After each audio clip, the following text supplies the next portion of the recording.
Thank you so much for that, Ayushman. Hello and welcome. Very good afternoon to all our viewers joining in at this time. I'm Poonam Burde. Let's begin this broadcast with some breaking news that's coming in. And there's a lot of back and forth as far as India and Canada and the diplomatic controversy is going.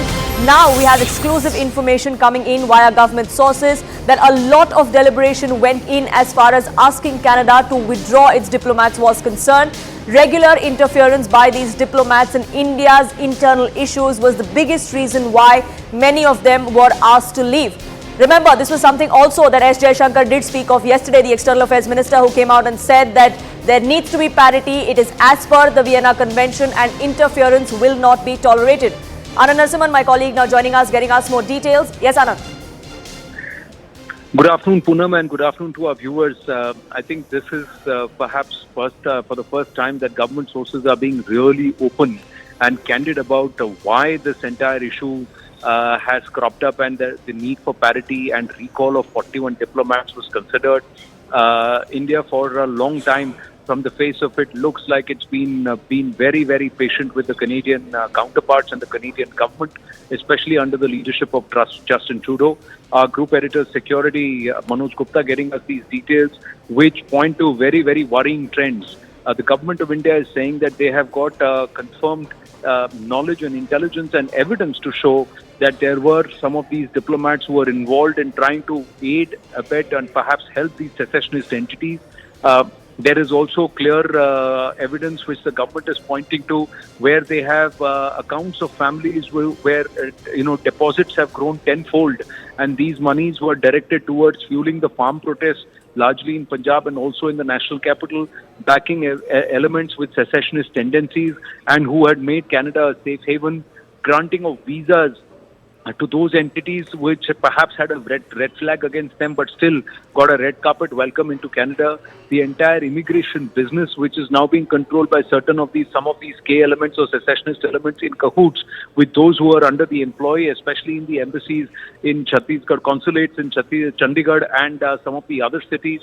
I think these facts have now been highlighted by government sources to CNN News18, and they point to a very, very active involvement and a need for having to take this course of action or this recourse.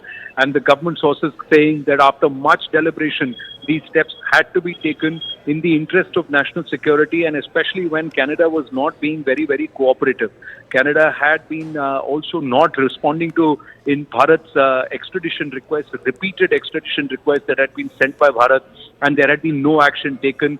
Red corner notices had been ignored even by the Canadian authorities. Repeated requests have not resulted in any cooperation. So after mounting evidence and also absolutely stonewalling by the Canadian authorities, Bharat had to take the call, especially after the attitude that was on display led by the Prime Minister of Canada, Justin Trudeau.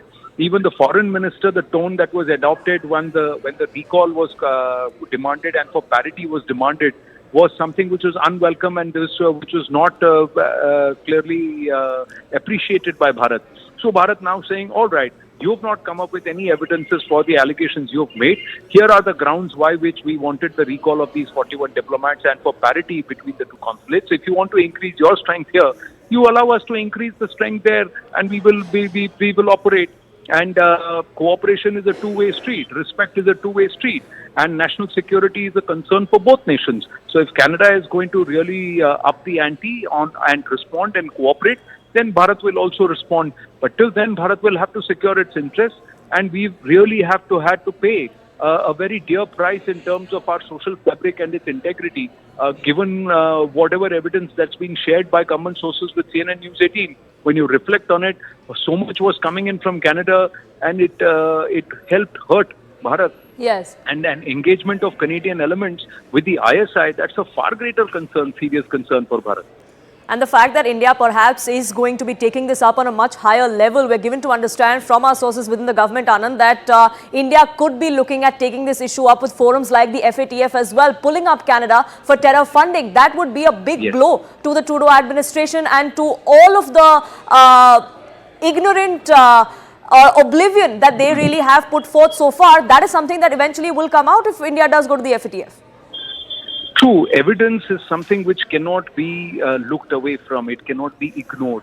What has been dearth of from the Canadian counterparts is just mere allegations and nothing profound in terms of evidence. The opposition itself is having a field day against Justin Trudeau. He's not been able to do anything about Chinese interference in Canada, even in Canadian politics. But he's gone ahead and just, we have fired a shot in the dark against Bharat, thinking he'll get away and hopefully deflect attention. But it's coming back to bite the Trudeau administration dearly, because the FATF, we know very well that there is a huge US involvement in the FATF.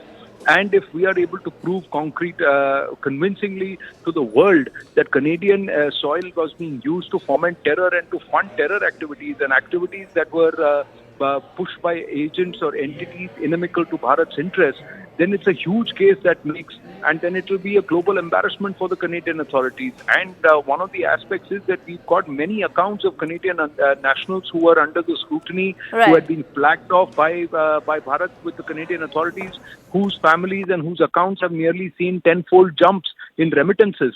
So it was all being done quietly in a legal way, perhaps, but then the jumps itself, and to be timed along with the social strife that was being unleashed in Bharat at that time, it points to a perhaps malified intent.